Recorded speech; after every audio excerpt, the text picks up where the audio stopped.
I'm Charlie from CookingSecretsForMen.com, and we are continuing our series, Cooking with Milwaukee Community Leaders, and I'm pleased to have as my guest today, Joel Brennan. Joel you're on that top 100 list, right? Top 100, what? Not the sexiest man alive, but yes, I think I made some list recently. Yes, yeah. Some list of the top 100 power brokers in Milwaukee. So, Joel, you had a very interesting and diverse career. What you have, a lot of private sector, a lot of public sector, and a couple that were a combination private and public. You start, I guess, back in the 90s, you were working for then Congressman Tom Barrett. And then in the early 2000s, you came to Milwaukee, or came back to Milwaukee. For the congressman, were you working here or in D.C.? In D.C. You're in D.C. So you came back to Milwaukee in the 2000s and worked for then Mayor Tom Barrett, who is now Ambassador Tom Barrett to. I don't think he has a job for me again. I think that clock has run. Not going to commute to Luxembourg? No. Okay. So you worked at the Redevelopment Authority for the city of Milwaukee for Mayor Barrett, and Mayor Barrett was our fourth term. Yeah. Left in the middle of his fourth. Right. So talk a little bit about working for Congressman /Mayor / Ambassador Barrett and the work that you did here in the city. Sure. And actually, I'd start even before that work for him. I am the second youngest of 11 kids, and you inherit friends and relationships along the way by that mere fact if you've grown up in Milwaukee. And Tom dated one of my older sisters when they were in high school. And so, and then when he was running for the state assembly and the state senate, we used to go out and drop off leaflets for him. And my grandmother was a constituent who lived in Sherman Park.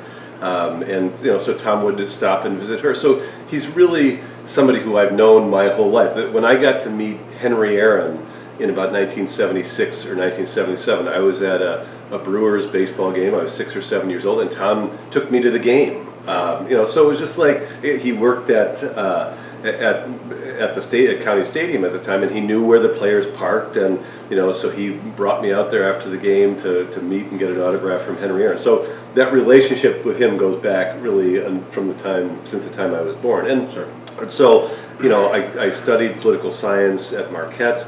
I went off and did a summer internship in Washington for a summer. So as Tom was running for Congress, I at least knew something about the institution, had been in Washington, and when he won, I went to work on his staff, and it kind of started this lengthy relationship that I had. I ran his campaign when he ran for governor unsuccessfully in 2002. When he ran for mayor, I ran that campaign. We finally won one, and he became mayor. And so, and the work that I did for him when I worked at the city was really around economic development and the tools that the city had at their disposal, which are mainly real estate tools. So, we did work around the redevelopment of the Pabst Brewery. We, during that time, Manpower moved their headquarters down to downtown.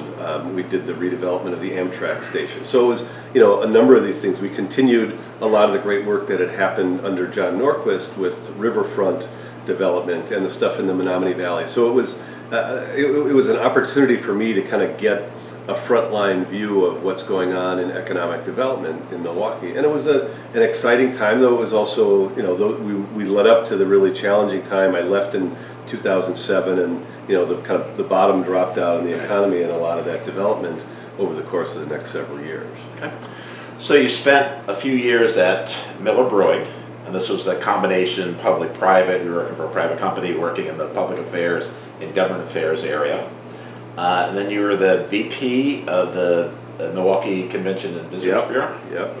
But I think most people in Milwaukee know you for your time as the CEO at Discovery World. At Discovery World, thank you, which is a great museum on the Science and Technology Museum on Milwaukee's Lakeshore, Lake Michigan.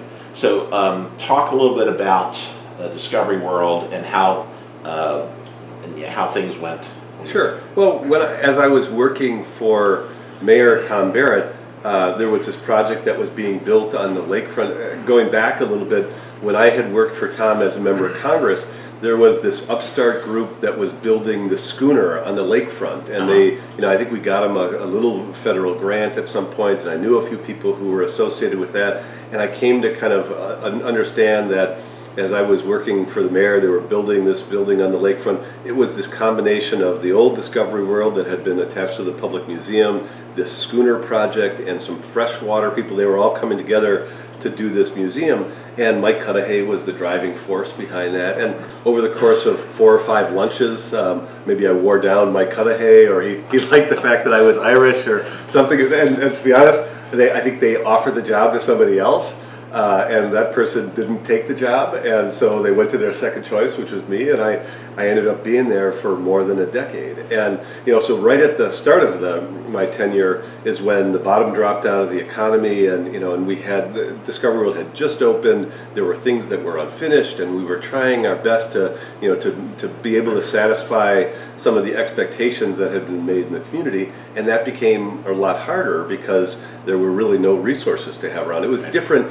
We went through the economic kind of the stuff that came about because of COVID, but that was in some ways shorter term, more directed to specific industries. The 2008 recession was widespread, and nobody had any resources, and everybody was fearful. And so for the first 4 or 5 years of my tenure at Discovery World, it was about how do we complete the project, but also how do we do it in this time where very few resources are out there. We were able to get the place back on solid economic footing and start to really hone in on the mission of science, technology, engineering, and math. And by the end of my time there, we built a little expansion onto the building and kind of reimagined some parts of it, and started to get, I think, to the place where, as Mike Cudahy and other people who were part of it had envisioned, that it really is a center of activity. And they've done some great things. The last couple of years have been tough in the industry if you're a museum or if you're any kind of an attraction. But I think they're meeting their economic mission and doing things in the community that were envisioned at the beginning, but were harder to do for a while. So, as CEO, did you feel at all slighted that you were never asked to introduce the musical acts at Live at the Lakefront? That's where you and I got to know each other so much, right. On those great, the great Wednesday night concerts. And I enjoyed those. In some ways, my kids kind of grew up at those concerts. My kids are now 15 and 16. 17? Well, tell us how the Live at the Lakefront came to... Well, it really came out of the Maritime Committee at the Milwaukee Downtown Rotary. You've got this great venue. We had built a music venue at the lakefront, or at least a little amphitheater down there. It was getting pretty gentle use, and this was a way where we could kind of take an asset, the lakefront, and add music and make it be something that was truly special. And you've been down there now, dozens and dozens of times, is my guess, and the music was always good. And one of the great things about it, the music kind of reflected different parts of the community, and the audience changed based on the music. So a salsa band would draw a crowd that was reflective of that music and reflective of the parts of the community that came from, and it became this great thing that was a secret for a long time that then more people got to know. Well, we liked to go when it was a secret, and you could sit, there was nobody within 10 feet of you, and now it seems that it's the place to be on Wednesday nights down in the summer on Milwaukee's lakefront. So recently, you were in the Evers administration. So Governor Evers in Madison, you were the Secretary of Department of Administration, and left there in 2022, last year, and moved to your current position, which is the Executive Director, CEO? President of the Greater Milwaukee Committee. Yeah. So talk a little bit about the work that the GMC does in the community and how we're trying to make Milwaukee a better place. Well, and the GMC is a 75-year-old organization this year. So it started in 1948, and really it was started, the mission when it started was around Milwaukee as a place and doing things, and especially in the early years, it was around capital infrastructure. So, there were a group of people who really wanted Milwaukee to be a world-class major league city, and Milwaukee at that time was lacking some things, lacked a downtown arena, a stadium to attract a professional baseball team, a zoo, other things like a county medical complex. So, this group put together about a dozen things, and over the course of 20 or 25 years, they got most of those things built here. A lot of them were public-private partnerships, the Performing Arts Center, things like that. So they were wanting to elevate Milwaukee, and over time, it really became an organization that is as much about the human capital of Milwaukee as it is the physical infrastructure. So, we work in partnership with the Greater Milwaukee Foundation, which you're very familiar with, and the Milwaukee Metropolitan Association of Commerce, and other partners to figure out how do we make Milwaukee the best place to live, work, learn, stay, play for as many people as we can. There are parts of the community that have been disinvested in over the course of the last 35 or 40 years, where the economy kind of has been hollowed out in some of those places. How do we raise things in this community to a point at which we're all proud of being from here and living here, and that everybody here has an opportunity to be successful? And we were a 200-member organization, and trying to make sure that we have the right people at the table to do the kind of collective work that can have impact. Yeah. So you mentioned that we met each other years ago on Live at the Laker, but also your wife and my wife worked together at the Greater Milwaukee Foundation, so knew you through there. So talk a little bit about your family. I know your wife Audra. Yes. And what they're doing. I know one is playing basketball, I think, down in Whitefish Bay. He's actually he's getting ready to drive a car, so he's doing a driving lesson today at Whitefish today's Bay. driver's school? Yes, driver's ed. So, okay. So we have a soon-to-be 16-year-old, and we have a 17-year-old. So two new drivers in the household. Audra works at the Northwestern Mutual Foundation, has been involved in education policy and community development work over really the last 20 years. She's a transplant. I'm from Milwaukee. She grew up in Peoria. I convinced her we met at the University of Chicago. I convinced her at some point to... That usually doesn't. It's usually the other way around. The wife convinces the husband that they need to go to their hometown. She also, I think I promised her we were going to get a dog when she moved here, and it took like 6 or 7 years for that to happen. And now we have two, though, so I've tried to make up for it. But we live in the Brewers Hill neighborhood. Our kids are in high school. They're products of the Milwaukee public school system. Both of them graduated from Golda Meir, and we have a junior and a sophomore. So now we're looking at colleges and thinking about what the next couple of years are going to bring. And my son is taller than I am, and so they won't allow you to do much anymore without pushing back on you. Right. So part of this, the theory behind this series that we do of Cooking with Milwaukee Community Leaders, is it's serious people with serious jobs having a little fun. So we're going to cook something today, but before we do, I always forget until the end. Like I said, Cecilia Gore was here. She was almost out the door before I gave her this. So I want to give you one of our aprons to wear so you don't get your clothes dirty. So Joel, what are we cooking today? What do we have? We've got, so Audra's a vegetarian, or pescatarian. So, I really am not a very good cook, but I do know how to do stuff on the grill sometimes. Right. So what we'll do, there's salmon that's been marinating for a while. Okay. I kind of cheated a little bit on the marinade there, store-bought marinade, but we'll put salmon on the grill. Okay. And then we've got a ribeye with bourbon barbecue.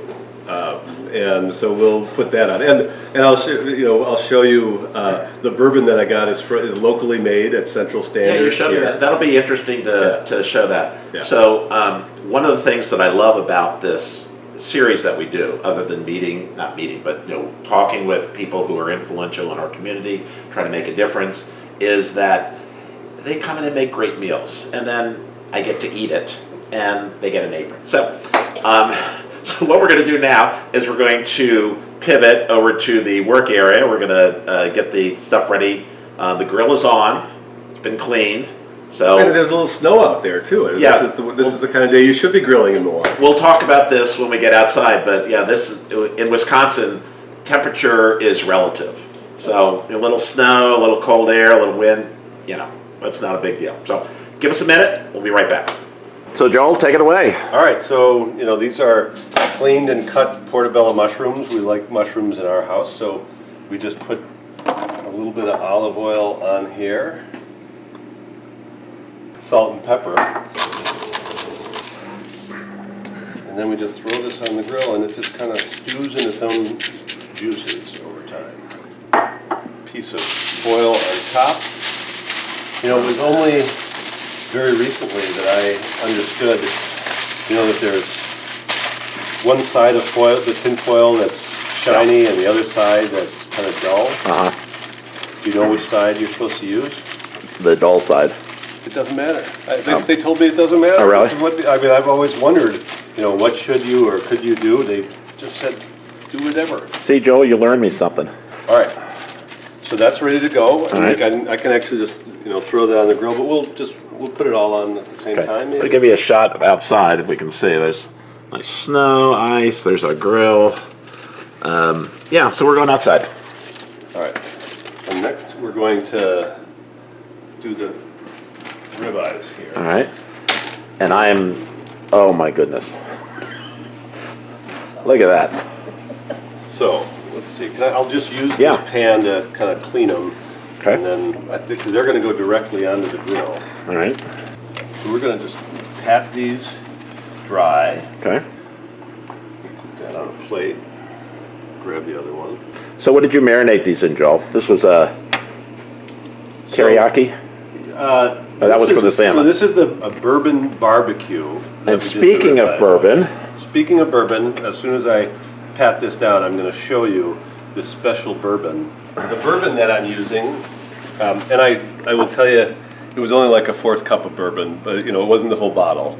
But this is the guys at Central Standard, who are good friends of mine. One of them's a high school classmate of mine. We went to fantasy baseball camp together, and they gave 2 bottles of bourbon to everybody who went to the fantasy camp, and it had your name and your number on it. So, you know, we became fantasy drinkers in addition to fantasy baseball players. So that's Central Standard Distillery, and these are the same guys. On this very day, they're doing a luau in downtown Milwaukee. So they're creative people who also don't really necessarily care what the weather says in terms of what they're doing. Olive oil, right? Yeah. I'm going to put a little more olive oil on here. all right. On both sides. Charlie, I've already used this joke on you once earlier today, but you know, what did I bring here? Oh, It's the whisk. You know why? No whisk, no reward. That's what we get for that particular thing, apropos of nothing. All right, No whisk, no reward. And then we're going to put this, just a very basic rub on here. It's a rub. That's your It's rub. just a paprika, salt, and pepper, and you know, just going to spread a little bit of it on there. Okay. Get both sides of it. And these can go on the grill. Okay. Maybe I'll get that salmon ready to go, and we'll throw all this stuff on at the same time. So we're gonna bundle up as well. Bundle up. This is Wisconsin. If you need to bundle up, we can. I'm wearing long sleeves. I'm gonna put my hat on.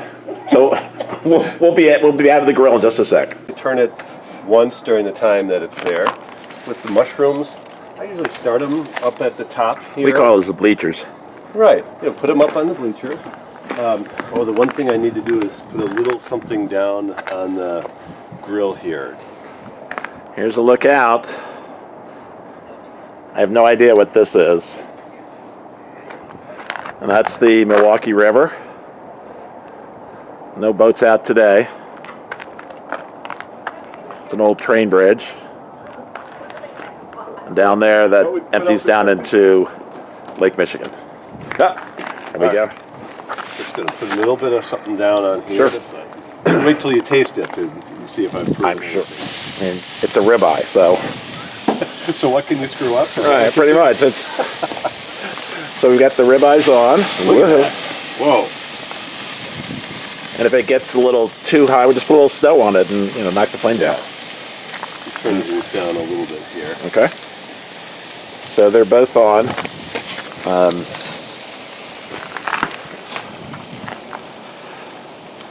And one of the nice things. I'm out about here grilling- in shirt sleeves. One of the nice things about grilling is you don't have to deal with it for a while. You can just, you don't have to turn it a whole bunch of times. In fact, a lot of people tell you don't turn, stuff more than once. Right.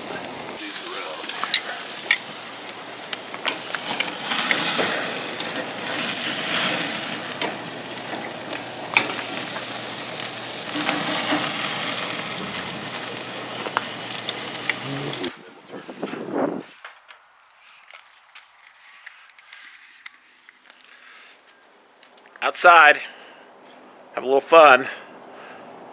Don't need no stinking jacket out here. You guys are officially Milwaukee people now. Temperature is relative.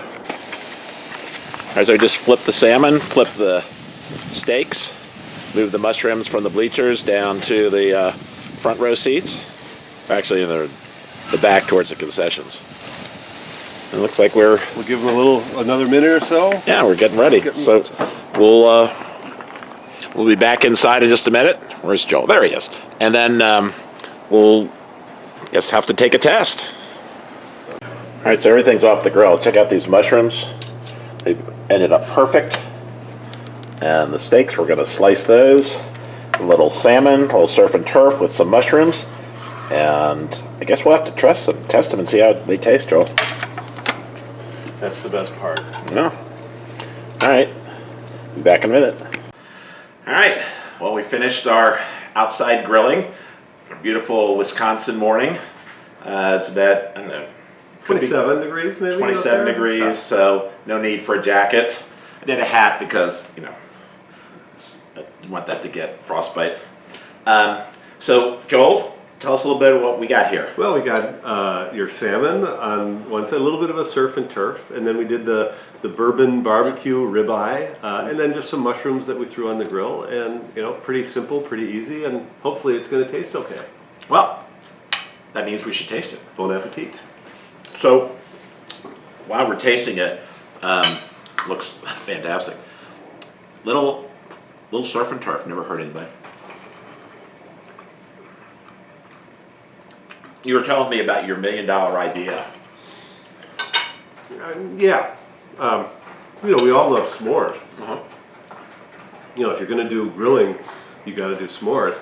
And I had this $1 million idea. It's actually maybe only a $1 million name because I call it SLES. And it would be like a prepackaged s'more. You put your graham cracker, your marshmallow, and your chocolate, and then you wrap it in foil, and you can put it on.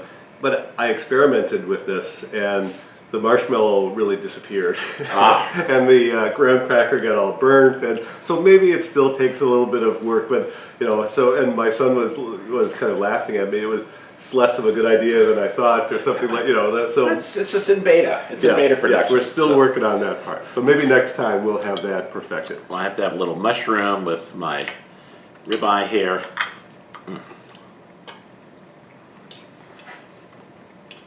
Perfectly done. A little pink in there, so medium rare, nice and tender. It's edible. That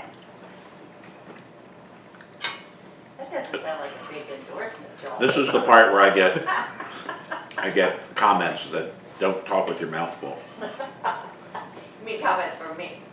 Oh yeah, from my wife. So Joe, thank you so much for coming. It was a lot of fun. We have to show people what we do in Wisconsin on a nice day when it's close to freezing. It's not such a bad deal, but beautiful, well done steak. The salmon was wonderful. The mushrooms really hit the spot.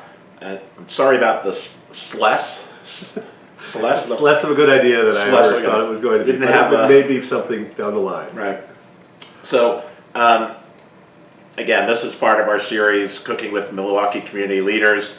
And Joel is one of our leaders here in the community. He's done a lot of work going back to the 1900s, where he's worked for a congressman, mayor. He's done a lot of different jobs, but all in an effort to make our city a better place. So we do appreciate the work that you do. It's not trumpeted enough.